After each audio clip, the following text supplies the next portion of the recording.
whole story about Hegseth in the second strike on the boats. So boats from Venezuela that the U.S. military has been striking.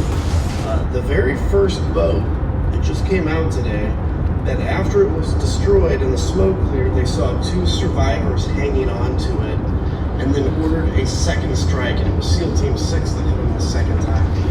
I want to be very clear about something. That sounds like a war crime. There are rules to war, which is if somebody is no longer a combatant, which clearly these two weren't, they no longer pose a threat, which clearly these two didn't, they should be either taken prisoner or, in case of the maritime law, which has all kinds of rules, they should have actually been rescued and not killed. This looks like a war crime to me by Pete Hegseth. And also the commander that ordered it, Admiral, bears responsibility. When we talk about not following through on illegal orders, this is the kind of thing that's discussed. If you get a thing that says nobody can live, and that means killing people that are no longer combatants, then that is an illegal order and should be treated as such.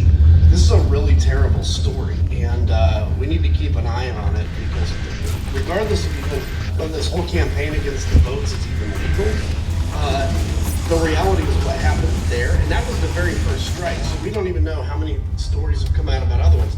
But that very first strike on the boats, that's clearly wrong, evil, beneath the conduct of the U.S. military, and this has massive implications. So keep an eye on this, but that's awful. Hey guys, this whole story about... Most people stay broke because their parents never taught them. This Trump supporter in Kentucky is finding out the hard way. No, hold on, can you Thomas give me Howell 1 works second? at a fast food restaurant in Martin County. He works 5 days a week for $8 an hour. It sucks, but right now I don't have my own vehicle, and it's pretty much the only work opportunity I have, he said. If I make $170 per week, I consider that a really good week, and I get $110 per month in food stamps. It's pretty much all the food I have unless someone else buys it for me. Imagine being in that situation and still voting for Donald Trump. Jesus Christ.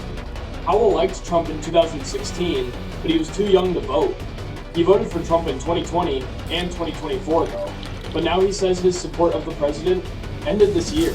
Without food stamps, Howell had to find other ways to afford to eat. There's a discount candy store near me that sells food items that are about to expire for $0.25 a piece. During the government shutdown, Howell ate discounted candy bars and beef jerky that couldn't be sold by grocers.